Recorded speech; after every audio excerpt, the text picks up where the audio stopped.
Saya sebenarnya suka sekali dengar apa orang-orang sukses ya.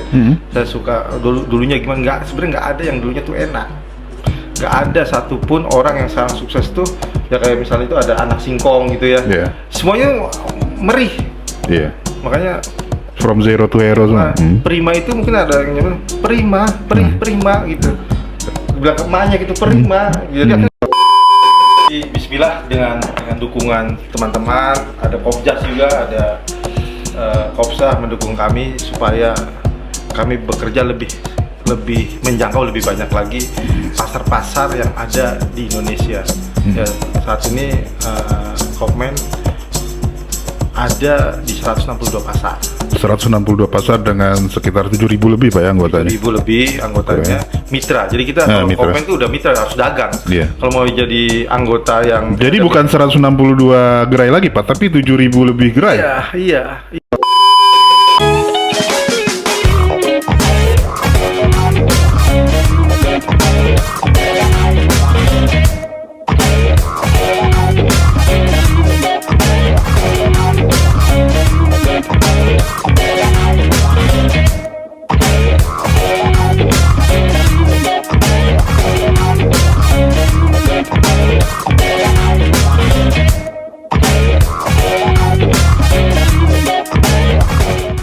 Assalamualaikum warahmatullahi wabarakatuh. Pemirsa BEM News dimanapun Anda berada. Alhamdulillah pagi ini kita bisa tampil dalam acara kebanggaan kita Buka Mata Indonesia. Di samping saya sosok yang tidak asing lagi bagi dunia koperasi Indonesia, yakni Direktur Utama Koperasi Konsumen Benteng Muamalah Indonesia, Bapak Radius Usman. Apa kabarnya Pak? Baik Pak. Bapak gimana, sehat Pak? Sehat. Alhamdulillah. Kabarnya Kopmen BEMI sekarang sudah sampai di ujung Sumatera dan di ujung Jawa Barat. Ya, memang sampai Jawa Tengah. Perjalanan ya? Pak, perjalanan. Ya memang. Alhamdulillah atas berkat rahmat Allah ya. Ya. Kerjasama yang luar biasa, terutama dari Pak Ketua BEMI Group ya, Pak Presiden. Bapak Kamarudin Batubara terus mensupport kita dalam mengembangkan bisnis yang Kopmen jalankan di sektor real di dunia dagang. Ya, maka itu kita sangat gembira sekali dan sangat antusias. Memang itu kerja nggak mudah, ya membangun dunia perdagangan. Dalam hal ini Kopmen ingin sekali membangun jalur perdagangan dunia melalui semangat koperasi. Secara geografis memang cukup mumpuni Pak ya? Iya. Letak Indonesia ya? Iya, Indonesia itu kadang-kadang beberapa orang tidak memahami bahwa Indonesia itu luar biasa.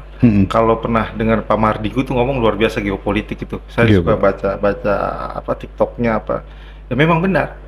Kalau dicek di Indonesia itu Pulau Jawa terutama ya, Pulau Jawa itu dia kan ke bawahnya Australia, ke atasnya Cina kan itu.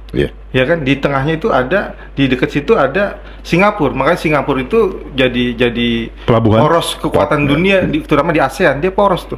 Ya karena orang wirawiri, nah Indonesia harus ambil, dan koperasi dalam hal ini Indonesia yang kaya raya dengan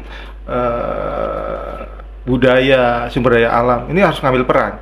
Kita punya banyak produk-produk yang baik. Di Lebak sendiri tuh ada yang namanya gula aren, tuh bagus sekali tuh. Ya kan, cuma kalau yang dikonsumsinya orang Lebak sendiri ya emang enak tuh. Tapi sebenarnya itu pun orang di Surabaya pasti nggak tahu bahwa Lebak itu memiliki gula aren terbaik. Madu Baduy yang di Indonesia, yang memang di Jawa yang masih sangat alami, nggak ada listrik, nggak ada apa, sehingga madunya menjadi madu terbaik. Ya. Itu jarang orang yang tahu. Nah, koperasi dalam hal ini bersama anggota-anggotanya ingin sekali memasarkan produk-produk lokal, terbaik lokal di pasar nasional maupun internasional. Dan sampai hari ini tadi yang bilang sampai di mana? Sumatera, kita sudah di Padang, kota kelahiran Bung Hatta. Langsung pada poros ya malah. Dekat saya, kota kelahiran Pak Ketua kita tuh, Mandailing. Mandailing atau. Kalau ke kanan sedikit tuh ada Pekanbaru, sana Dumai, udah lompat Selat Malaka tuh. Udah ada tol tuh dari Pekanbaru ke Dumai itu ada tol 2 jam, udah nyebrang bayar 100.000 udah ke Malaka. Ya. Itu selat yang paling banyak ini orang jahatnya katanya. Malaka. Padahal di situ Malak orang-orang Malak di situ. Bukan ya? Bercanda dikit nggak apa-apa ya, Pak? Nggak apa-apa. Padahal di situ lintasan ya kapal-kapal asing ya, kapal-kapal Jadi seluruh dunia. dengan Selat Malaka lah itulah zaman waktu Belanda itu membawa rempah-rempah Indonesia lewat Selat Malaka itu, ini akan kita ulangi Pak, jalur itu. Makanya kita dari Kalau di Cina kita ada jalur sutra, kalau di Indonesia jalur koperasi Pak. jalur koperasi. Jalur perdagangan koperasi Indonesia. Gitu, yang akan kita bawa ke sana. Dan zaman VOC, zaman itu kan belum ada Indomie tuh. Kalau kita bicara Indomie itu sebenarnya kekayaan kita Pak sebenarnya. Produk nasional kekayaan kita. Ya. Harusnya di UNICEF kan ya ada heritage gitu ya. Indomie ini bukan iklan juga ya. Cuman saya juga penggemar Indomie.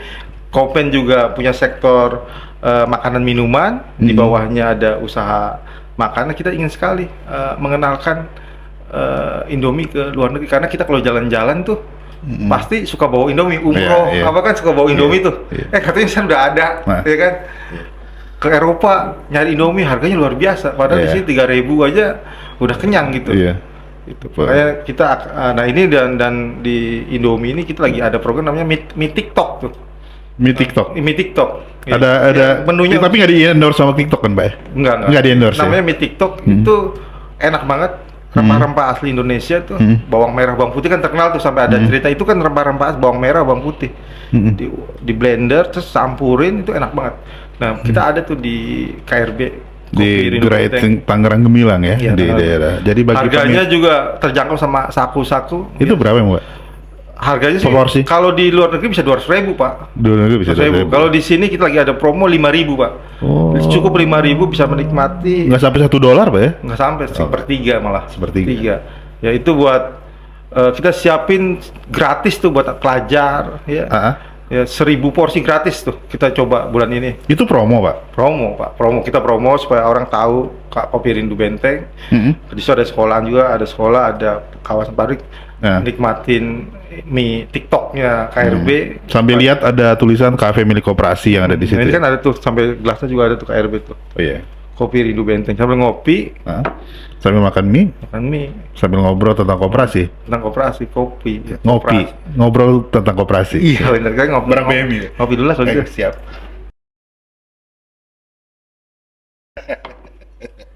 Gitu Pak. Jadi Bismillah dengan dukungan teman-teman, ada Kopjas juga, ada Kopsah mendukung kami supaya kami bekerja lebih menjangkau lebih banyak lagi pasar-pasar yang ada di Indonesia. Ya, saat ini Kopmen ada di 162 pasar. 162 pasar dengan sekitar 7.000 lebih Pak ya anggotanya. 7.000 lebih anggotanya. Mitra. Jadi kita kalau Kopmen itu udah mitra, harus dagang. Kalau mau jadi anggota yang jadi bukan 162 gerai lagi Pak, tapi 7.000 lebih gerai. Iya. Jadi kita kan sedang mengenali di pasar nih, kayak kita di Rangkas tuh ada apa itu namanya? Tadi ya saya bilang gula aren, ya kan? Terus kalau di Ciboleger tuh pasar Ciboleger ada madu baduy. Terus kalau kita ke Cirebon tuh ada batik Cirebon, ada terasi yang orang kalau penakut kalau di Cirebon suruh makan tarasi. Padahal Cirebon itu rebon ya. Rebon. Bahan dasar terasi ya. Terasi. Ya supaya nggak takut tuh kata orang Sunda makan terasi. Supaya tarasian. Tarasian tuh nggak boleh takut. Iya, nggak boleh takut. Jadi sama apa aja nggak boleh takut. Belum lagi kalau kita ke Semarang ada Bandeng Juwono ya kan, itu ya Bandeng Presto. Kita karena orang Jawa kali di Presto katakan. Terus kalau kita kemarin ke mana Lampung ya kan, Lampung ada Bengkoang ya kan, ada juga. Nah sekarang lagi panen nih duku durian, Dumang tuh, Duku Manggis. Iya, mungkin goyang Dumang tuh dari itu. Bisa jadi dari Lampung ya? Iya, bisa dari Lampung soalnya Duku Manggis tuh. Itu juga lagi akan kita coba pasarkan, membantu. Jadi di KRB akan ada Duku Manggis, lagi kita coba tuh.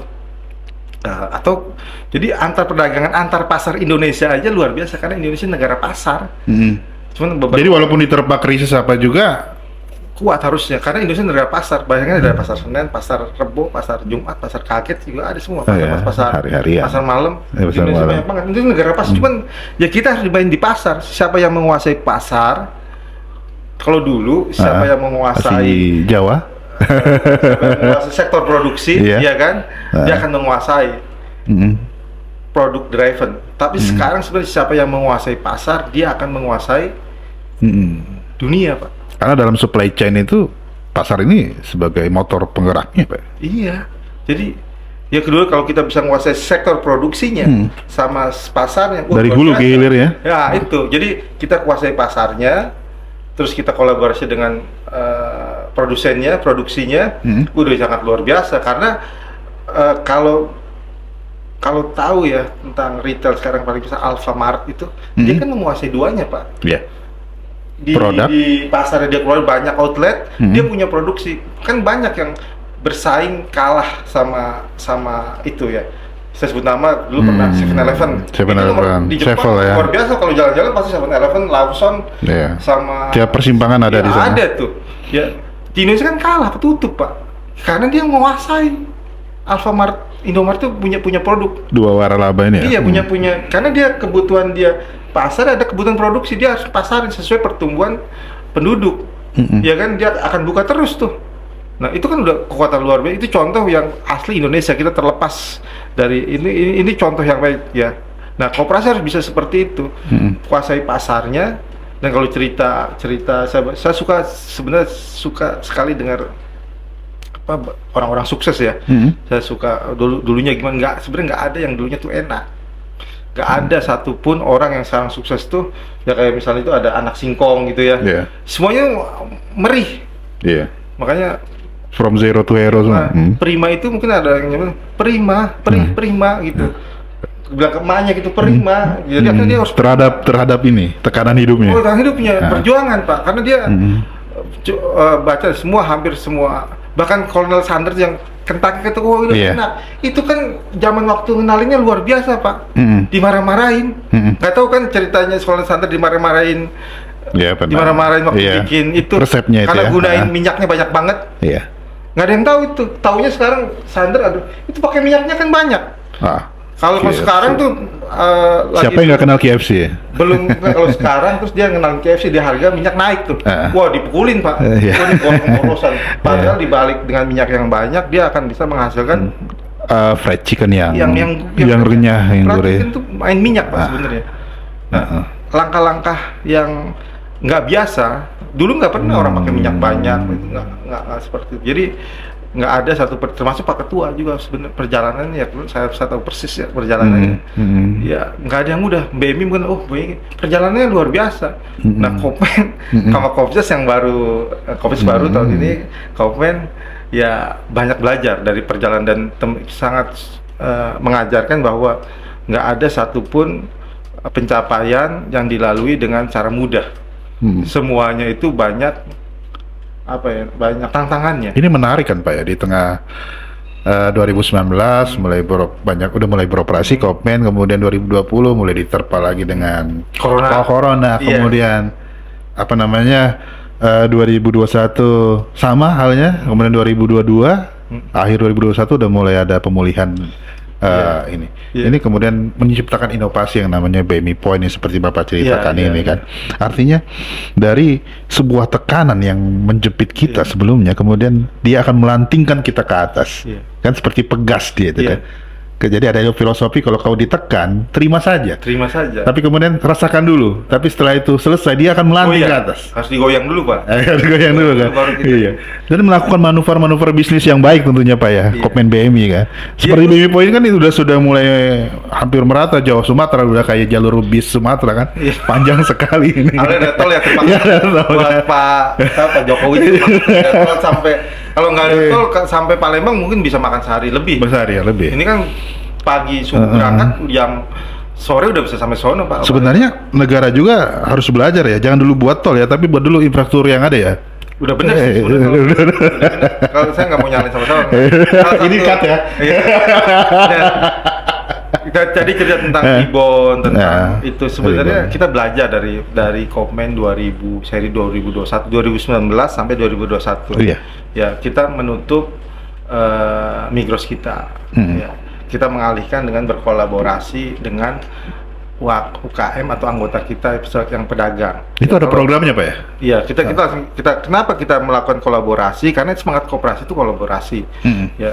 Jadi dengan hari itu kita berpikir bahwa bisnis tanpa stok, ya kan, bisnis tanpa stok menghubungkan anggota, kebutuhan anggota, belanja di sesama anggota itu menjadi penting, apalagi di masa corona. Kan belanja sama anggota tuh tujuannya. Ngapain kita harus buka toko yang investasinya juga nggak kecil, ya kan, barang-barangnya juga besar, umum Pak, kayak Indomie, rokok, apa itu kan.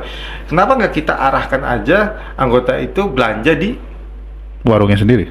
Sama anggota. Makanya kita bikin jawara. Tuh, sebenarnya prinsip jawara. Jadi jawara itu adalah yang sebagai bantuan banget ya. Ikonnya, ya, jaringan warung anggota. Jaringan. Jadi itu ikonnya untuk membangun jalur perdagangan dunia. Ini first stepnya, ya. Ini langkah pertamanya. Jawara. Jadi di jawara itulah BMI Point itu mitra kita sebagai jawara, jaringan warung anggota. Jadi ketika orang mau beli ikan, ya kan, ke pasar, ya kan, anggota kita cari tuh yang sesama anggota BMI, kita pasangin tuh tanda bahwa ini mitra BMI. Atau kita juga ada teknologi kan yang namanya QRIS, kita udah punya. Ya udah pakai gajian karyawan, belanja di situ. Karyawan belanja di situ, ya di pasar juga tersedia di anggota. Jadi nggak perlu kemana-mana lagi. Nah, itulah peradaban baru koperasi. Jadi terjadi sirkuit yang Pak Ketua suka bilang, sirkuit ekonomi. Jadi keuntungannya akan lari ke anggota. Ya anggota akan, kalau sejahtera, akan menabung kan, atau akan menyimpan di situ, atau kalau dia punya pinjaman di koperasi, dia akan itu, atau kalau diinvestasi sama Kopen, investasinya akan tumbuh, uangnya masuklah ke pemberdayaan. Nah, hebatnya koperasi, keuntungannya itu kan akan dikembalikan lagi kepada anggota, karena kita cuma ngejar dia buat ngegaji karyawannya juga rata-rata orang anak anggota. Bahkan kalau di BB Point 100% orang lokal, nggak boleh ada orang jauh. Misalnya dari Tangerang jauh-jauh, kasihan orang Tangerangnya ke Cirebon gitu. Kalau saya ngelihatnya kita berdayakan orang lokal di sana, tumbuh, ya kan. Jadi dari anggotanya, misal di Cirebon, anggotanya orang Cirebon, yang kerjanya orang Cirebon, ya kan. Nah, dananya kita pada awalnya kita support dulu, lama-lama kan trust, dia ada yang mau invest lagi, ya bisa terjadi kemandirian. Semua di Mandailing juga kita orang lokal. Kita berani. Kenapa? Pak Radis berani ya, suspend kontrolnya gimana? Ya berani lah, orang ketuanya orang sana, orang ada yang supaya adanya ke sono kan kenal, karena itu wilayahnya. Ya kalau Aceh saya nggak kenal, nggak berani lah. Mandailing juga kalau misalnya Pak Ketuanya ternyata orang katanya Banten turunan Balaraja itu mah, Batak turunan Balaraja itu ya nggak ke sono lah, karena ada kerabatnya, ya kan, yang di sana. Terus juga potensi bisnisnya tinggi, ya kenapa nggak kita ini kan? Kalau sekarang zaman udah canggih, bisa laporan dikontrol sesekali kali, monitoring, ya kan? Apalagi itu saudaranya Pak Ketua, ya kan? Jadi kita membangun tim tuh Pak. Sebenarnya nomor satu tetap prinsip koperasi, kekeluargaan. Ya karena siapa nih? Saya misalnya punya teman yang di Cirebon, saya kan orang Cirebon. Ya kita cari orang sana, kekeluargaan. Jadi supaya kuat akar ekonominya, jadi keuntungan ekonominya bisa langsung di antara kita sesuai tuntunan kita kan. Karena sudah trust dulu ya. Karena keluarga itu ya. Membangun tim itu kepercayaan, bukan kecerdasan. Kepercayaan dulu, baru kita didik kecerdasan. Kalau nggak cerdas ya, wow, ya promosinya atau biasalah seperti itu. Iya. Terus membangun tim untuk mencapai target itu gimana? Tadi Bapak bicara tim. Oh iya, tim, iya. Jadi pasti goal. Jadi pertama kali, tapi ini kan BMI Point ya, banyak sekali ini kan, membangun tim. Jadi pertama saya diamanahi ya sebagai ketua Kopmen, ini saya mencermati tim yang ada. Jadi kita harus tahu mana yang pinter. Semua pinter semua Pak. Cuman pinternya tuh ada pinter berpendapat, ya kan, berpendapat. Ada yang pinter berpendapatan. Nah, itu beda Pak. Beda banget. Iya, kalau berpendapat itu berarti produktif.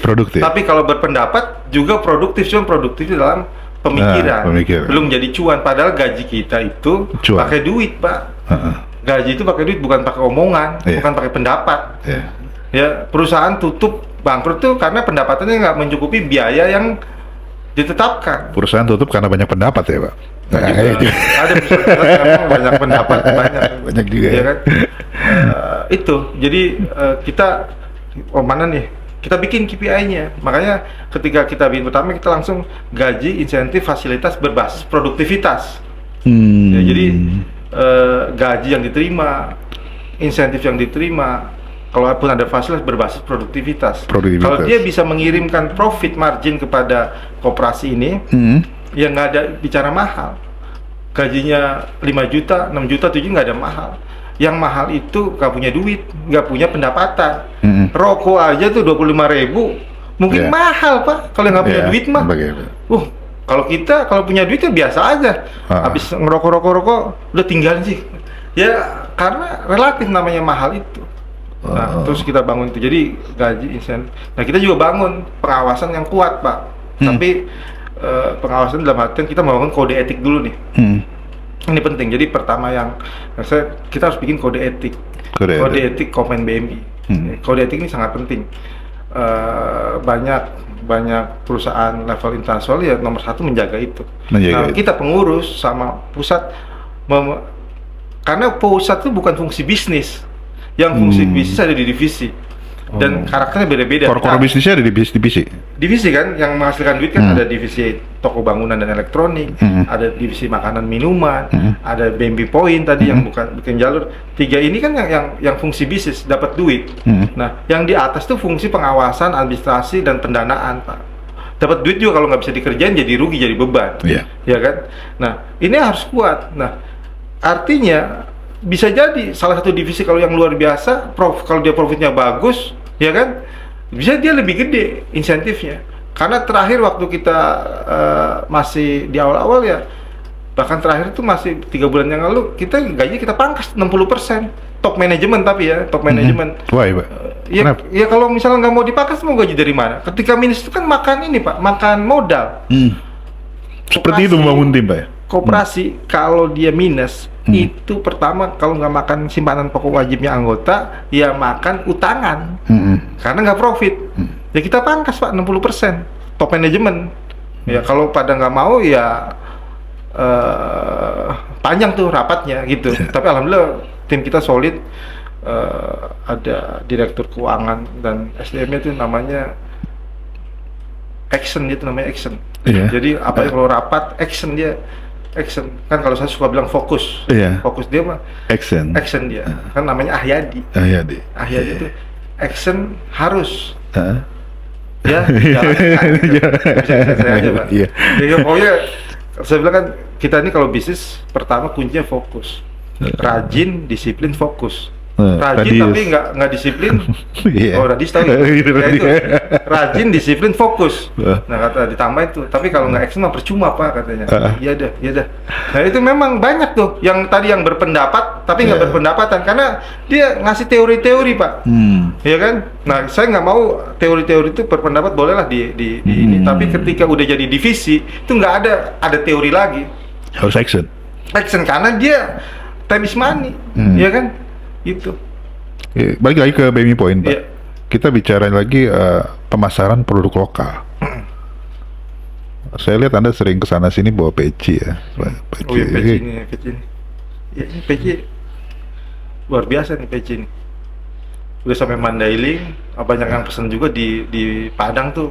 Ada outlet kita Pak itu. Ya tunggu dulu lah kita kalau ngirimnya satu kan berat juga. Ya kan harga 100.000 bisa ongkos kirim bisa 400.000. Ya tapi dengan jalur bisnis sebulan sekali itu kita akan ada monitoring, bisa sekalian bawa kan ke sana peci buat outlet. Dia peci-peci ini ditaruh di gerai-gerai BMI Point. Ada di gerai BMI Point dan di KRB.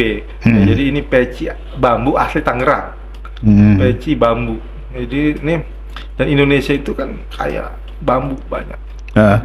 Termasuk Tangerang juga termasuk sentra bambu ya. Fokus apa namanya? Terakhir ini Pak. Ya terakhir. Cepet banget. Udah habis waktunya. Ini tentang digitalisasi Pak. Kan kita punya BMI Point ya. Punya apa namanya BMI Point dan kemudian ada jaringan BMI, kita di jaringan di BMI Point bangun jaringan pasar. Kemudian ada duit BMI. Ini korelasinya seperti apa sih dalam implementasinya? Jadi duit BMI itu kan e-wallet ya kayak GoPay, kayak OVO gitu kan. Nah, kita ingin sekali transaksi itu tanpa cash ya, cashless ya. ya karena itu juga nggak baik sebenarnya. Ada penyebaran virus buat yang megangnya lewat itu. Yang kedua juga buat sebagai penguatan koperasi. Jadi ketika kita belanja pakai uang cash, mungkin kita ambil uang di koperasi 100.000 atau 1 juta, terus kita belanja, uangnya udah keluar tuh Pak ke luar, mengurangi aset koperasi. Tapi kalau misalnya itu dengan duit BMI, kan uangnya masih ada, nggak masih ada saldo angka. Kayak sukarela tuh ada saldo duit BMI misal 1 juta, terus kita belanja ke bapak, ya kan? Bapak punya jualan ikan, kita belanja, saldonya pindah ke bapak, uangnya masih ada di dalam sistem. Komen BMI masih nggak keluar. Nah, akan keluar kapan ya? Ketika bapak tarik uangnya atau bapak transfer atau beli pulsa. Makanya semua kita ada namanya BMI Ladies ya. Iya, BMI Ladies. BMI layanan digital ekonomis. Jadi artinya selain dia dengan dapat beli harga murah tuh di BMI, dia juga bisa jualan. Bisa ngisi pulsa temennya, apa jualan pulsa, transfer. Ya karena kita kerjasama dengan perusahaan Kupu ya. Iya. Kupu. Udah tahu belum perusahaan Kupu itu apa? Kupu. Ada perusahaan Kupu. Kalau Kupu sama belalang temen-temen. Butterfly ya. Kupu itu kegiatan usaha pengiriman uang. Jadi kita kerjasama sama salah satu vendor Kupu namanya, punya izin Kupu. Terus ya kalau kita kan pengennya sih belalang, belanja langsung. Ya, jadi kita udah belalangnya, kita kerjasama punya Kupu ya. Jadi kupu dan belalang. Iya. Tapi bukan kupu-kupu malam, lain lagi. Nah jadi intinya sih, dan bukan sampai situ Pak. Nah produk-produk itu kita akan siapkan marketplace-nya. Jadi produk-produk itu nanti akan dipajang, anggota bisa jualan seperti Tokopedia lah, dia jualan. Dan memang membangun seperti Tokopedia, membangun seperti GoPay, itu kan bukan hari ini pengen besok jadi. Ya kan, perjalanan panjang juga itu. Ya kalau ceritanya pasti panjang. Sampai ketemu tim-tim yang kuat, makanya kita sangat terus bangun tim, ya terus bangun tim yang kira-kira bisa memberikan kontribusi positif buat kemajuan Kopin BMI. Mungkin itu sih Pak yang bisa saya sampaikan tentang duit BMI. Yeah. Bapak punya duit BMI nggak sebenarnya ngomong? Punya. Coba yang bisa punya aja kan. Nah, itu bisa buat beli macam-macam, transfer. Macam-macam ya. Ya buat jawara. Jadi kita ini juga seluruh pedagang ya di sekitaran wilayah koperasi BMI. Penting juga punya jawara. Jadi akan kita dorong karyawan kita ya yang jumlahnya Kopsah BMI Group itu 1.200-an lebih ya, itu belanja di usaha Bapak. Iya. Tapi saya mau ngeliatin saldonya Pak, baru ngisi token ini. Iya. Bisa beli listrik juga kan. Beli listrik juga situ. Dan katanya ada hadiah ya. Bakal ada ya. Oh iya, jadi berhadiah di periode September ini nanti bagi yang beruntung yang makin sering belanja yang lewat duit BMI ya. BMI itu bisa memperoleh hadiah HP senilai 2 juta. Ya kan? Jadi ketika dia transaksi itu punya peluang dapat HP baru itu. Jadi makanya semakin banyak transaksi di duit BMI semakin besar peluang untuk dapat. Ya makanya kalau punya duit ya top up bisa lewat sukarela, bisa top upnya pakai aplikasi, terus belanjanya lebih murah juga. Lebih murah juga. Ya seperti itu. Wow, besar Pak ya. Mimpinya besar sekali ya Komen. Bismillah Pak. Bismillah. Ya. Pemirsa BMI News, kata Bismillah. Jadi penutup. Sebenarnya itu pembuka ya, tapi dari tadi bicara mimpi tidak. Ini udah menjadi harapan kita semua. Bagaimana Koperasi Konsumen Benteng Muamalah Indonesia terus memberikan kontribusi terhadap sirkuit ekonomi koperasi Indonesia. Seperti tagline-nya, memberikan pelayanan prima. Koperasi Kopmen BMI terus memberikan pelayanan terbaik bagi anggota dan masyarakat. Tidak hanya saat ini dan untuk selamanya. Demikian Podcast Buka Mata Indonesia bersama saya Togar Harahap dan Pak Direktur Utama Koperasi Konsumen BMI Radius Usman. Terima kasih Pak. Terima kasih Pak. Seruput dulu Pak kopinya Pak. Nih kopi Rindu Benteng dan Kopmen BMI.